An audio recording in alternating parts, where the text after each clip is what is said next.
మన ప్రభు అయిన యేసుక్రీస్తు దివ్యనామమున వందనములు. సామెతల గ్రంథం 12వ అధ్యాయం 19వ వచనంలో దేవుని లేఖనాలు ఈ రీతిగా సెలవిస్తూ ఉన్నాయి. నిజము పలుకు పెదవులు, నిజమాడు పెదవులు నిత్యము స్థిరమైండును, అబద్ధమాడు నాలుక క్షణం మాత్రమే ఇండును.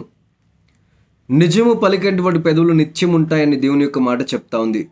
అబద్ధమాడే పెదవులు క్షణం మాత్రమే ఉంటాయి, నాలుక క్షణం మాత్రమే ఉంటుంది అని. వాడుకగా మనం చాలాసార్లు అబద్ధాలు ఆడుతూ ఉంటాం. మనకు తెలియకుండానే ఆటోమేటిక్గా చిన్న చిన్న వాటిలో అబద్ధాలు ఆడుతూ ఉంటాం. అదే మనకి వాడుకగా అయిపోయింది. దేవుని ప్రజలంగా అబద్ధాలు మనకి తగవు అనే విషయాన్ని మహాజ్ఞాని అయిన సొలొమోను సామెతల గ్రంథంలో చాలా స్పష్టంగా దేవుని ప్రజలు ఎలా ఉండాలి, దేవుడికి ఏది ఇష్టమైనది అనే విషయాన్ని మహాజ్ఞాని అయిన సొలొమోను సామెతల గ్రంథంలో చాలా స్పష్టంగా చెప్పాడు.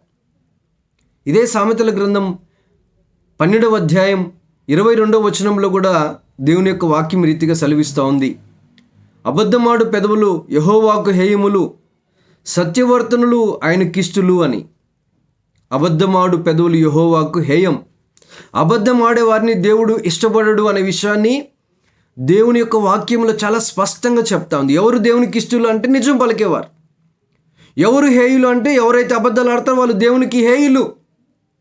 ఆ విషయాన్ని మనం గుర్తుంచుకొని సాధ్యమైనంత మటుకు వాక్యానుసారంగా బ్రతకాలని ఉద్దేశించిన వాళ్ళు, యేసు రక్తంలో కడగబడిన వారు, యేసయ్య పేరు పెట్టుకున్న వాళ్ళు అబద్ధమునకు దూరంగా ఉండాలని, నిజము పలికి ప్రభుకి ఇష్టమైన వ్యక్తులుగా ఉండాలని, సత్య ప్రవర్తన కలిగి మనం బ్రతకాలని, ఆయనకి ఇష్టమైన వ్యక్తులుగా ఉండాలని ప్రభుపేట మనవి చేస్తూ, ఒకవేళ వాడుకగా మనం అబద్ధాలు ఆడితే ప్రభు కృపచేత దాన్ని జయించి మన నాలుకతో నిజము పలికి అబద్ధమునకు దూరంగా ఉండి ప్రభుకి ఇష్టమైన బిడ్డలుగా ఉండాలని ప్రభుపేట మనవి చేస్తూ, వినిన ప్రతి ఒక్కరు ఈ మాటలు వారి హృదయంలో కార్యము జరిగించునుగా కానీ